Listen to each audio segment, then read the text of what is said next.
जी हाँ, बहुत बहुत स्वागत है आपका। तो हम चर्चा करेंगे फिजिकल एजुकेशन के अंतर्गत आने वाले महत्वपूर्ण और परीक्षा उपयोगी तथ्यों पर। अंग संचालन एवं जीव यांत्रिकी विज्ञान यानी organ operations and biology mechanics से संबंधित महत्वपूर्ण प्रश्न।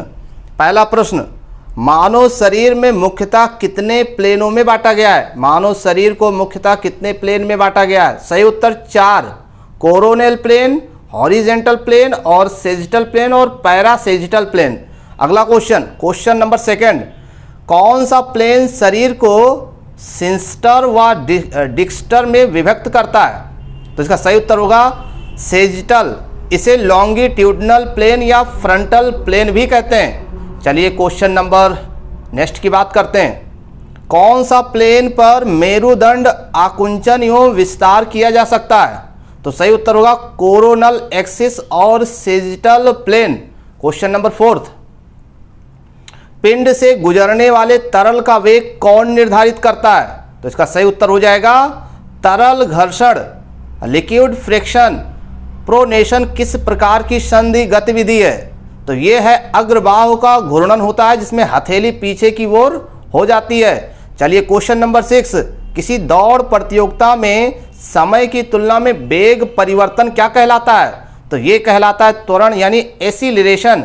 चलिए नेक्स्ट क्वेश्चन की बात करते हैं। क्वेश्चन नंबर 7, ठोस और तरल की गति के बीच फ्रिक्शन को क्या कहते हैं? इसे कहते हैं फ्लूइड फ्रिक्शन। वह बल जो पानी के अंदर किसी वस्तु पर ऊपर का दबाव प्रदान करता है उसे क्या कहते हैं? उसे कहते हैं उत्प्लावक बल या वेयांड फोर्स।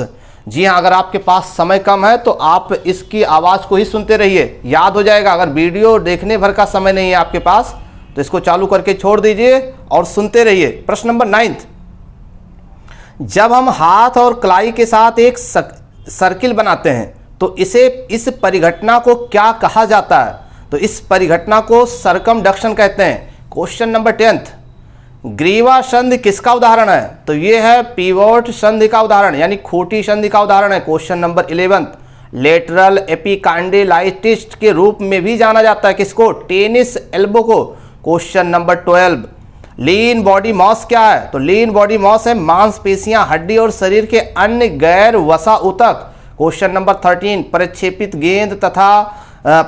गेंद द्वारा तय किया गया लंबवत मार्ग है प्रक्षेप विस्तार। क्वेश्चन नंबर 14, न्यूटन की गति के द्वितीय नियम को किस रूप में जाना जाता है? संवेग का नियम। क्वेश्चन नंबर 15, वह बिंदु जिस पर शरीर के सभी तल मिलते हैं उसे क्या कहते हैं? उसे कहते हैं कॉर्डिनल बिंदु। क्वेश्चन नंबर 16, त्रिध्रुवीय जोड़ किस जोड़ के अंतर्गत आते हैं? तो ये आएगा बॉल एंड सॉकेट प्रकार का जोड़। क्वेश्चन नंबर 17, FPS में बल का मात्रक क्या है?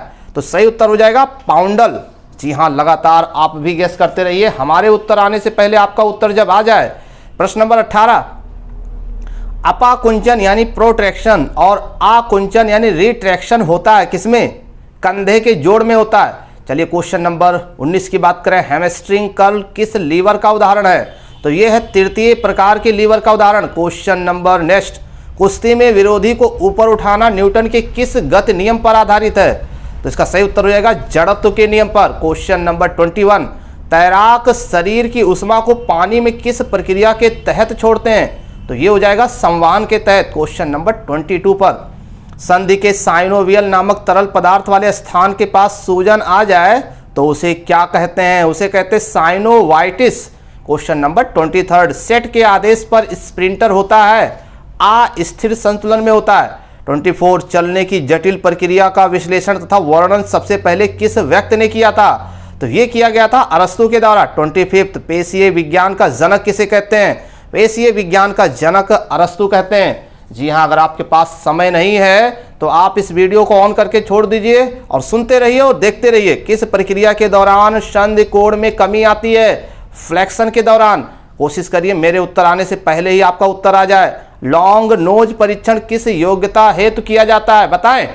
संतुलन योग्यता हेतु। सोचिए नहीं। क्वेश्चन नंबर 28, जोड़ तथा पेशियों में स्थित इस रिसेप्टरों को क्या कहा जाता है? इसे कहते हैं proprio receptor. Question number 29, squat अवस्था में रोके रखने के दौरान किस प्रकार का पेशीय संकुचन होता है? तो इसका सही उत्तर होगा आइसोमेट्रिक। सही जवाब। मानव शरीर में कितने प्रकार के जोड़ होते हैं? 3 प्रकार के। गतिशील जोड़ के प्रकार कितने होते हैं? गतिशील 6 प्रकार के होते हैं। पहला बॉल एंड सॉकेट जोड़, दूसरा हिंज जोड़, तीसरा पिवट जोड़, चौथा ग्लाइडिंग जोड़, पांचवा सैडल और छठवां कॉर्डिलाइड जोड़। Question number 32। जी हाँ, किस अंग का उखड़ा जोड़ यानी डिसलोकेशन देख सकते हैं? कंधा, टखना, घुटना और कलाई का डिसलोकेशन देख सकते हैं। जोड़ों के अध्ययन को क्या कहा जाता है? आर्थोलॉजी। बिल्कुल गजब का जवाब दिया आपने। चलिए क्वेश्चन नंबर 34 की बात करें। धावन पथ यानी ट्रैक कितने प्रकार के होते हैं? 4 प्रकार के होते हैं। ग्रास ट्रैक और cinder track, synthetic track and clay track. Question number 35 की बात करते हैं। फ्लैंटर फ्लेक्शन गतिविधि किसमें होती है? तो ये टेखना यानी कि एंकल में होती है।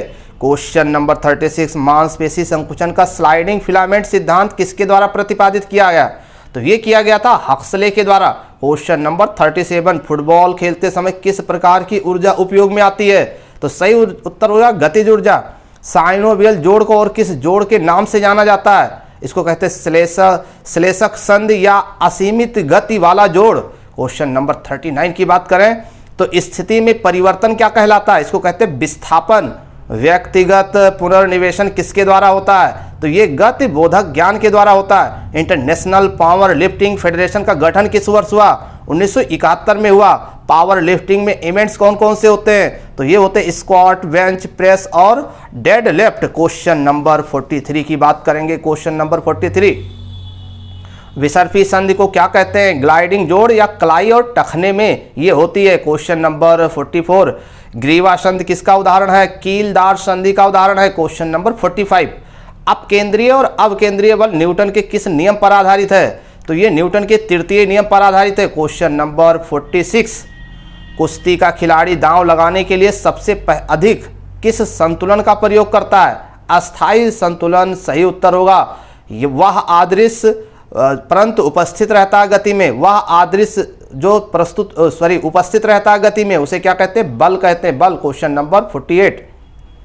गुरुत्वाकर्षण के नियम की खोज किसने किया था? न्यूटन ने किया था। मनुष्य के शरीर में अधिकतम उत्तोलक होते हैं? कौन सा उत्तोलक ज्यादा कार्य करता है? तीसरी श्रेणी का, जैसे कि सिटअप, टांग को फैलाना, इसमें तीसरी श्रेणी का उत्तोलक काम करता है। प्रश्न नंबर 50। जी हाँ, संतुलन किस पर निर्भर करता है? तो संतुलन जो है वस्तु के चौड़े आधार पर करता है। तो इससे संबंधित और भी महत्वपूर्ण प्रश्नों पर चर्चा इसके नेक्स्ट वीडियो में नहीं, इसी वीडियो में करेंगे। चलिए question number 51। Question number 51। Track पर 100 मीटर के धावक की ऊपरी बाजू किस गति का उदाहरण है? तो सही उत्तर रेखीय गति का उदाहरण है। Question number 52। कोहनी संधि किस हड्डियों की बनी होती है? ये अल्ना, रेडियस और ह्यूमरस की बनी होती है। सीधी दौड़ किस गति का उदाहरण है? ये रेखीय गति का उदाहरण है। बाइसेप्स मांसपेशियां जो प्रोब आर्म से जुड़ी होती है किस प्रकार के उत्तोलक की तरह कार्य करती है? तो ये प्रथम श्रेणी के उत्तोलक की तरह कार्य करती है। प्रश्न नंबर 55। भटकना, घूमना, झुकना, खड़े होना, उठाना और चलना सब निर्भर करता है निचली पीठ पर। न्यूटन के पहले नियम को क्या कहते हैं? जड़त्व का नियम कहते हैं। Question number next. न्यूटन के द्वितीय नियम को और किस नाम से जाना? त्वरण का नियम। न्यूटन के तीसरे नियम को क्या कहते हैं? घूर्णन का नियम। अगला question, question number 59। Hammer throw में हैमर घुमाते समय कौन सा फोर्स लगता है? अवकेंद्रीय बल, केंद्र की अंदर की ओर कार्य करता है।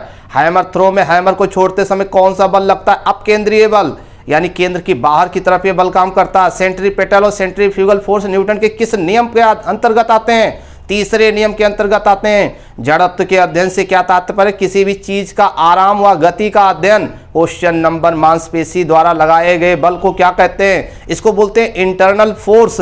हवा का प्रतिरोध एवं गुरुत्वाकर्षण बल किस बल को कहते हैं? ये कहते हैं एक्सटर्नल फोर्स यानी बाह्य बल को। स्पीड से क्या तात्पर्य है? दूरी प्रति समय। एक्सीलरेशन की इकाई क्या है? मीटर प्रति सेकंड स्क्वायर।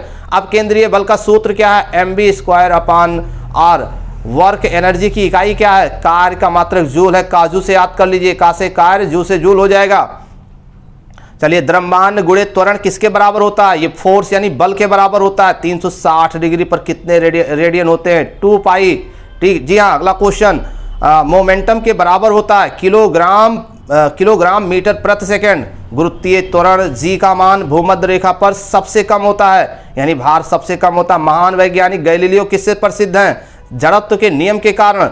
जी हाँ, क्वेश्चन नंबर 74, कोऑर्डिनल पॉइंट्स को शरीर का, जी हाँ, गुरुत्व मध्य बिंदु कहते हैं। कोऑर्डिनल पॉइंट को शरीर का गुरुत्व मध्य बिंदु कहते हैं। चलिए क्वेश्चन नंबर 75 की तरफ। इस वीडियो में कुल 90 क्वेश्चंस पे हम चर्चा करेंगे। गुरुत्वीय त्वरण जी का मान पृथ्वी के ऊपर जाने पर कम हो जाता है। स्त्री के शरीर में पुरुषों की अपेक्षा गुरुत्व क्या होता है? नीचा होता है। बिल्कुल सही। मानव शरीर के अक्षों को कितने भागों में बांटा गया? 3 भागों में बांटा गया। क्वेश्चन नंबर 78, रस्सा कसी एवं सड़क पर कार चलाना किसका उदाहरण है? असंतुलन बल का।